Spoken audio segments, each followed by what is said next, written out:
to the Athlete Profile Show with me, Chris Stafford. My guest today is Canadian judo player Jessica Klimkait. Jess grew up in Whitby, Ontario, and followed in her brother Justin's footsteps when she began to learn judo at the age of 4 at the Ajax Budokan Judo Club in nearby Ajax. Her former coach of 13 years was the club's chief instructor, Kevin Doherty, a two-time Olympian. But at the age of 19, Jess moved to the Canadian Team Training Centre in Montreal. She's been on the team since 2014 and competed at the 2015 Youth Olympic Games in Nanjing, China, where she finished 5th in the 63-kilogram division. In the same year, Jess competed in the first IJF World Tour event at the Zagreb Grand Prix before taking part at her first 2 IJF Junior World Championships. She established herself in the senior ranks in 2017 by winning gold at the Pan American Championships before earning her first Grand Slam podium when claiming bronze in Ekaterinburg. Jess became the second Canadian to win a world title in judo at the 2021 IJF World Championships in Budapest. In her Olympic debut at Tokyo in 2020, Jess won the bronze medal in the 57-kilogram category, becoming the first Canadian woman to win an Olympic medal in judo. Jess is passionate about encouraging girls to take up combat sports, which she's found develops confidence and a body-positive attitude. Jess also shares with us her ideas for how we can reduce the dropout rate for teenage girls in sport. Jess, hi, welcome to the program. Hey, how are you? Thanks for having me. I'm good. Well, it's good to catch up with you because obviously you heard about what you did at the Olympics last year, coming back with a bronze medal. Congratulations for that, because you also had a pretty good year lead up to that, winning the World Championships too. So double congrats. Thank you so much. Yeah, it was quite the couple of months for me in the summer. And now you've got all sights set on Paris, no doubt. It's going to be just a couple of years away. It's going to come around very quickly, isn't it? Yes, it's quite different. You know, we're used to the 4-year cycle, so having it condensed into 2 is definitely a bit of a toll on planning and developing certain things in my training. But I still feel really motivated and confident to get where I need to be by that time. So it's going to crunch your year this year, will it, as well as next year in terms of scheduling qualifications, particularly, Jess, because they obviously determine your journey to the next Olympics. Yeah, absolutely. For judo, qualifications actually start this May. So it's a really quick turnaround. We didn't even have really a year off, before thinking about the next Olympic cycle. So, but, it's just about, showing up to each competition, feeling good and prepared and ready rather than feeling rushed. I don't want this just because it's 2 years to start, rushing into things and doing things too impulsively. I still want to try to keep things slow and, grow my judo in a natural way rather than forcing anything. Well, it's obviously something that's in your blood now, right? Because you started at a very young age, I understand, with your brother on the mat when you were barely running, were you? Very young. What was the appeal for you at that young age, Jess?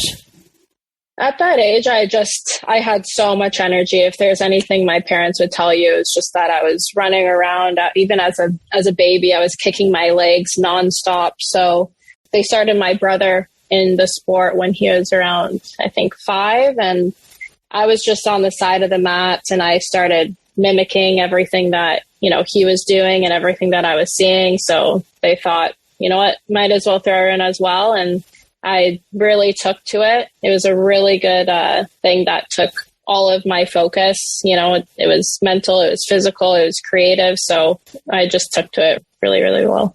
And was there some sibling rivalry there too with Justin? Absolutely. At one point, we weren't allowed to fight each other in the club because things would just get a little too heated. There was definitely some sibling rivalry, but as we got older and more mature, it kind of got away from that. But yeah, we went through our years of fighting. Now, you grew up in Whitby, wasn't it, next to Ajax, and you were with the Ajax Budokan Judo Club for much of your childhood, right, and young adulthood before you moved to the Canadian team training center there in Montreal. Did you get assigned a coach or a chief instructor when you were in that club and stick with them? How did it work, Jess, when you were learning the game? Yeah. So at my club, Ajax Budokan Judo Club, it was ran by a family that goes by the Dohertys. That's their last name. And Kevin Doherty was the main instructor there. He was a previous Olympian and a previous world medalist as well. So he really knew exactly, what it took to become something in this sport. And he definitely portrayed that in his training. So I was getting really good, high quality training from a young age. And I stayed there until I was about 18 or 19. And then I had to move from the provincial training center over to the National Training Center here in Montreal. What did you think then during those formative years were the skills that you naturally had that you were bringing to the sport? What was it that really made you stand out, do you think, Jess? What are the natural gifts that you have? Yeah, I think it's interesting because now I'm fairly established in my style and my techniques.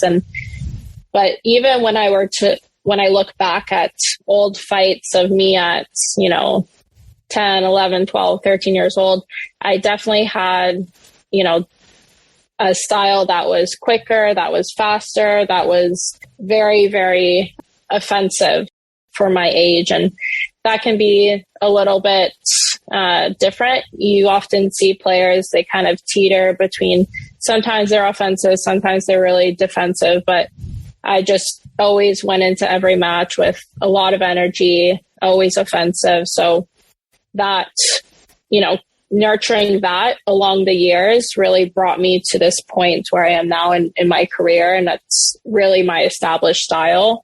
I really like to be offensive and always look for the score rather than sort of play, sometimes tactically or defensive. So, yeah. Obviously, your brother was into the sport, but what about your parents, Rob and Kathy? Were they into sports? Did they play judo? Yeah, so my dad, why we chose judo was because my dad used to do it as a teenager. He started doing it at one of the early judo clubs in Toronto, and he also really liked the sport. But at the time, there wasn't much infrastructure for youth and judo. That we're talking about like the 1970s, 1980s. But when he had kids and he was looking for a sport to put them in, judo just sort of seemed like the obvious choice for him. Awesome. How about your mom? Did you ever get her on the mat? No. She's not one to jump on the mats. She's definitely supportive from the sidelines, though. Well, clearly they're very supportive of your career. And now, what do they think of it now? Because obviously they invested so much in you, and you went all the way with this sport. How do they regard you as an athlete now? Because I think obviously parents are always very proud. Did they expect you to go all the way? Do you think? I think if you were to, from the outside looking in, maybe a lot of it made sense. I was talented when I was young. I was very motivated and I was very determined, but there were definitely a few times more so in my teenage years where, things maybe seemed a little bit unclear. I went through a time of being unsure if I wanted to, pursue sport as my career, especially when I had a lot of friends, going the university route and looking for more of like a normal lifestyle. So, once I got over those sort of hurdles, I think it did become clear that I was very devoted to making this work for me. So, yeah. Did you do any other sports, Jess? No. It was always judo. And yeah. Another thing to add, I know that, a lot of parents have a hard time knowing how to motivate their kids, but my parents just sort of left the doorway open for me. They let me sort of naturally become motivated and fall in love with the sport. And they never, pushed me to go or pushed me to go train. It all just was very natural for me. Well, what about the opportunities for young girls through your childhood and into youth? Did you see as many women or girls playing the sport as you would like, or has that grown over the course of your career? What does that look like for young women? Yeah, so definitely when I was younger, there were not as many girls on the mat. It's definitely more of like a male dominated kind of sport. I did have a lot of, girls come in and out of, the club, and that was great to see. But primarily I was always around boys, and I was always training with boys. And in one sense that was great because I was, maybe training a little more advancedly compared to the other girls just because I was training with the boys. But definitely there's a lot to say about women's support and being able to look up and see, a girl, an older girl doing what you want to be doing. So that's why it's really important for me to have done what I have done for Canada and for judo in Canada, because I really want the younger girls to see that it's possible to pursue a martial arts in Canada and still be successful. So do you think there were equal opportunities then, Jess, equal access for girls, but they had to get to know the sport to realize those opportunities? What do you think that climate was like, and how has it changed now, do you think, for girls? And essentially in contact sports, not just judo, because you've probably watched this in other sports too.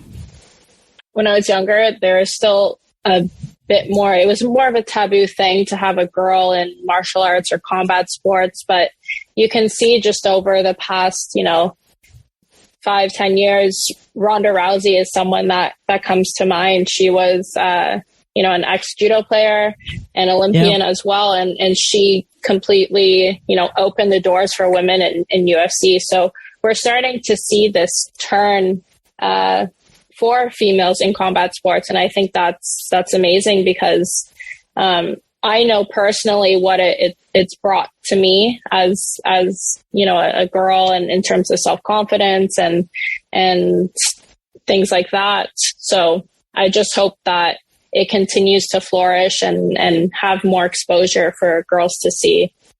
Well, you can imagine, as for young girls, as you know, coming through your late teens into your early 20s, and it's so important for young girls to, feel confident, right? To keep them in the sport, to give them confidence, to empower them, to make them feel good about their bodies too. Jess, you must have watched this with girls who, some maybe not as confident as you, maybe some were disillusioned because they didn't feel, an inner strength and composure and a confidence about their body and their capabilities too. Because you often see young girls drift out of the sport because they just can't, if you like, get into that mindset that this is going to empower them. This is going to be good for them in other walks of life, right? Beyond sport. Yeah. I think there's a couple of, things I could say about that. I definitely did reach a point when I was in my early teenage years, and I knew that working out twice a day and doing weight training and, getting stronger was going to physically make me look a lot stronger and different than the other girls my age. And I remember at times, wanting to skimp out on my training just so I wouldn't, develop, an overly strong body. But it started to take a turn when I realized that, my body and like the way that I look is a representation of how much work that I've put into the sport and my commitments. And that's something that's actually really respectable. And I try to use that as something that gives me confidence. And it sometimes it teeters and sometimes it's hard, but I know that the stronger I am, the more I'm able to compete and the better my results will be. So, there's definitely, things to say about that. And just in terms of self-confidence, for girls, and to being able to use your body in a sport and feel strong and feel like you're accomplishing something is also a whole other thing, and a whole other, turning point in terms of starting to feel confident about yourself and your body.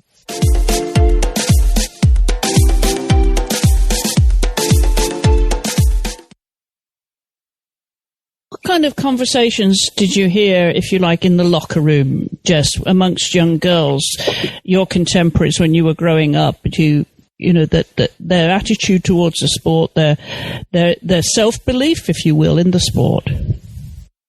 Definitely, there was a lot of wavering confidence. Definitely girls not seeing the value in their athleticism, and a lot of girls probably coming to a conclusion too quickly about their abilities.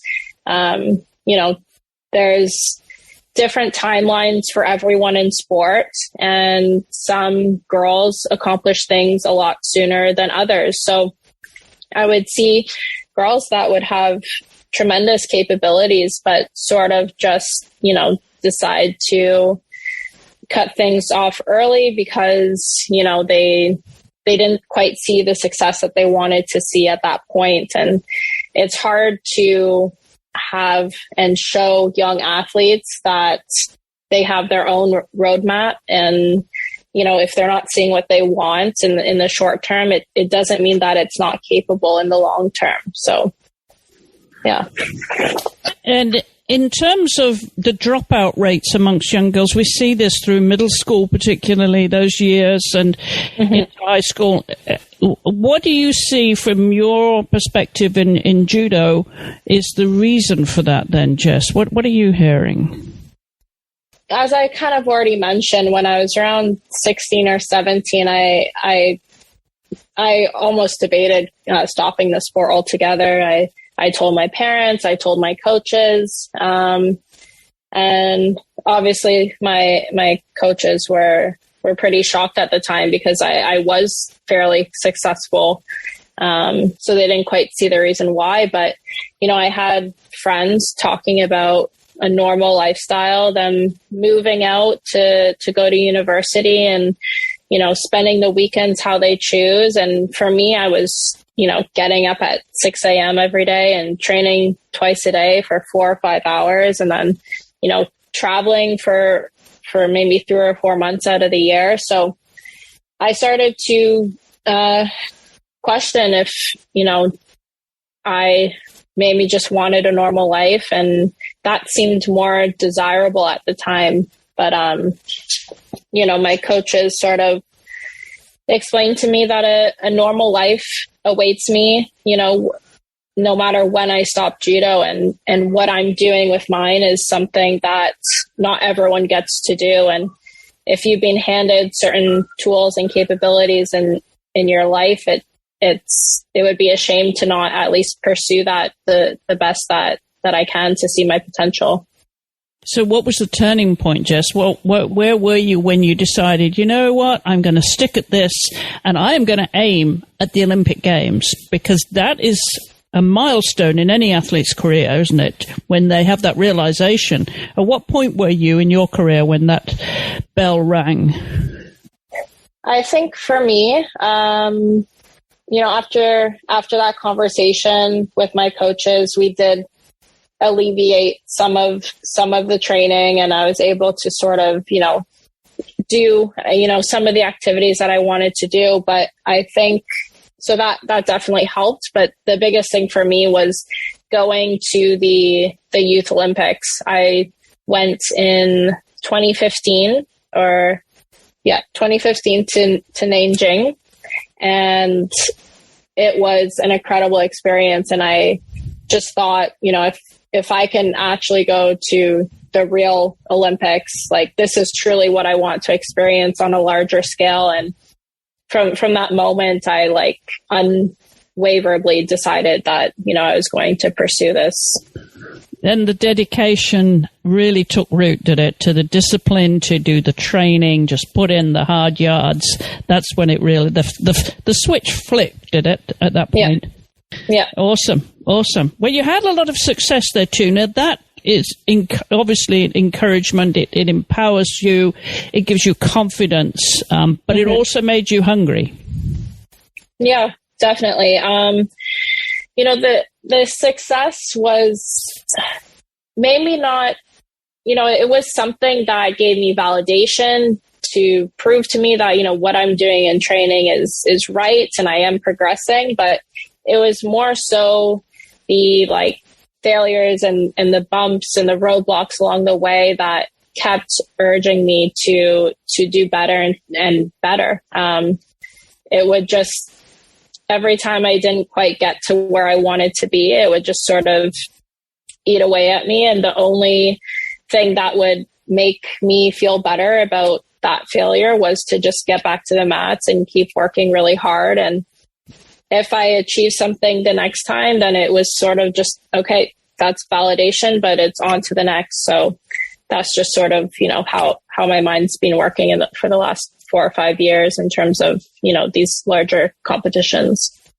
So what would you say to your young self now with the experience and knowledge that you have and how your career has evolved? Oh boy. I would definitely tell her that, I have time. There's lots of time to do, what I want to do. I remember, going to competitions when I was younger and I, wouldn't succeed to the level that I wanted. I would miss the podium, or my first time in Europe, I would lose my first fight of the competition. And, you definitely go through questioning, when am I going to get there? When is the hard work going to pay off? And you start to feel like you're losing time to get better. But, I definitely had a lot of time, and, I didn't need to stress, I guess. Now, I know you want to get more girls into combat sports. So what's your message to them, Jess, now? What would you say would you with your experience now and your knowledge, and you've walked the walk, what will it take for them to just pause and think, okay, maybe I don't want to leave the sport, maybe I do want to get into judo, maybe there's another way to do this, and to gain the benefits that you can out of judo, Jess, because as we said earlier, there's so much there that it offers beyond the mat. Yeah. Well, I would definitely say, there's nothing that's made me feel more confident in my life than, doing this sport. And even if it's just training by training and getting stronger and stronger, definitely has taught me a lot about, my self-worth and my self-confidence. But on the other hand, I've created such good relationships with my training partners and with my coaches. And I've been exposed to so many different experiences around the world that I would have really lost out on. So, it would have been a shame if at, 15 or 16, I decided to turn the other way, because I really would have lost out on developing myself into, my best self, I guess you could say. So what do you most value then out of being a professional athlete, Jess? I guess I would say that I value sort of what it brings out in me. You definitely don't know how much you're capable of until your limits are tested. And that's in terms of mentally and physically and emotionally. And it definitely pushes you to grow every single day in ways that maybe you didn't even know were possible. So to be able to continue to do this for the next few years and to see how much more I can grow in those ways is something that, keeps me intrigued and engaged and motivated. Well, you've made history already with the bronze medal as a Canadian woman, and obviously the gold is your big goal, isn't it, for Paris? So wouldn't that be lovely to make it go the next level, the next 2 levels, and come back with a gold. So what does that look like in terms of training now? Because we said, well, obviously Paris just been a couple of years away. Your schedule's looking much more condensed now. I understand you're still going to Tel Aviv for the Grand Slam there on the 17th of February. Is that your next competition?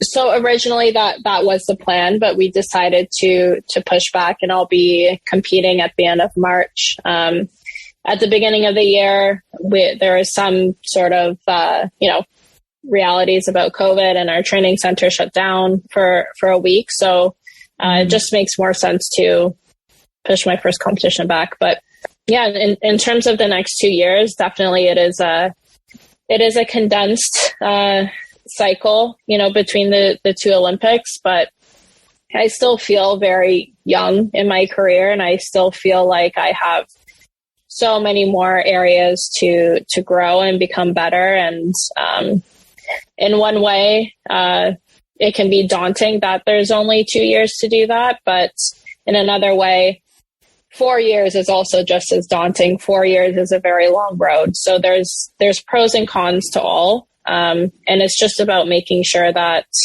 I'm doing what I need to do every single day, and I'm reaching my goals, and I'm constantly changing and adapting to certain competitions or whatever happens, and things like that. Yeah. So where is the first fight then for you, and what are the big competitions for the rest of this year, Jess? Yeah, so the first one will be in Georgia, and that is at the end of March. And I plan to do at least maybe 2 or 3 more competitions until the World Championships, which will be held in October, and those will be in Uzbekistan. Okay, so which Georgia are we talking about? Georgia in the U.S.? Not in the United States. No. I didn't think it was. Right, the other Georgia, right near Uzbekistan, right? Exactly. You've been over there a few times in that direction, haven't you? So, what does a typical day look like for you then now in terms of training? Because I've caught you in between training sessions. Mm-hmm. How many hours would you spend typically in a week, and how many days in a week are you training? Day by day, it's about 4 to 5 hours. I'm doing around 2 hours in the morning and around 2 hours at night. In the mornings, we're either doing technical training or weight training in the gym. And then every evening we're on the mats, and we're doing sparring and drills and conditioning, on the mats. So throughout a week, I would say it's on average 25 hours, I think. And cross training? Yeah. Well, not in terms of, doing another sport completely, but we do a lot of circuit training where it doesn't necessarily involve, judo movements, and we're not on the mats. It's sort of, we're using machinery that can kind of, utilize the same muscle groups, but it's not judo. Do you do weights? I do weights, yes. At least 2 or 3 times a week, I'm doing weight training in the gym. For any athlete, the nutrition is really important. Talk about your personal preferences. Are you very disciplined about it? Being in a weight class sport, I don't really have the choice there. So I do have to, lose weight before competitions and sort of always keep that in mind. So it's really helped me actually sort of learn about, optimizing my nutrition and learning about, the kinds of foods that I'm eating that are going to make me feel best during training, even if I sort of have to watch my weight or lose weight or anything like that. So what would your advice be then for young girls who, they've got to learn these kind of disciplines, right? To be disciplined because it's a weight-based sport. What would you say to them? It definitely comes with a lot of learning curves. I think, exposure to, knowledge about nutrition and having the right resources, or like a nutritionist, would be really, really important. Otherwise, when I was younger, I was just sort of like in the dark and guessing, and definitely losing weight in not the healthiest of ways. And once I started to see a nutritionist and be exposed to things like that, I started to view food more as something like fuel and something that can aid and help me. And it's not, something that's working against me in terms of like putting on weight or things like that, which I think when you're younger, you just don't understand those things, and you can make some like pretty wrong decisions when it comes to, food and how much you're eating and things like that. Yeah, well, I asked simply because, with young women, they're very conscious of their body and afraid to put on weight. And, when you're a professional athlete, this all factors in, obviously, to your performance and certainly in a weight-based sport such as judoka. For sure. So, yeah, is there any other message that you would like to give to young girls? Jess, is there anything else you'd like to add? I think there's not really anything specific. We definitely touched on a lot of different subjects. I think it would just, if there was anything, it would just be encouraging them to stay in sport. I think, you'll be very surprised of, the things you'll learn about yourself and the experiences that you'll have if you just, stay in it and pursue it. So go find a local judo club then and have a go, right? For sure. Have a go. Exactly. And in the meantime, they can follow you on social media and gain obviously inspiration from you and motivation. Where would they find you, Jess? I'm primarily on Instagram, and that's just my full name. It's just Jessica Klimkait. Yeah. Right. And they can send you any questions, right? We're not for sure. We're not setting you up here for, No. Okay. Awesome. It's open. It's all open. DMs are open. So slide into the DMs and follow Jess all the way to Paris, hopefully, where she's going to bring back a gold medal next time. Just get very selective. Yeah. Only the gold is good enough. Awesome. Well, thanks for taking time to come on the show. It's lovely to talk to you. And, the very best of luck all the way to Paris. We'll be following you now. Thank you so much. That was a really lovely conversation. I'm really happy with everything we talked about and touched on. So thank you for having me. You bet. All right. Good luck with the training, Jess. Thanks so much. And if you visit our website at wisports.com, you'll find links to Jess's social media in the show notes accompanying this episode. Do check out some of the other shows we have here at WIS Sports. There is something for everyone when it comes to the world of women's sports. And if you have a moment whilst you're on your podcast app, do drop us a review or a rating, which always helps others to find us here at Wisp Sports. And if you have any comments, questions, or suggestions, you can always leave them on our social media channels at Wisp Sports, or you can drop us a line to info@wisports.com. Until the next time, thank you for listening. Goodbye for now.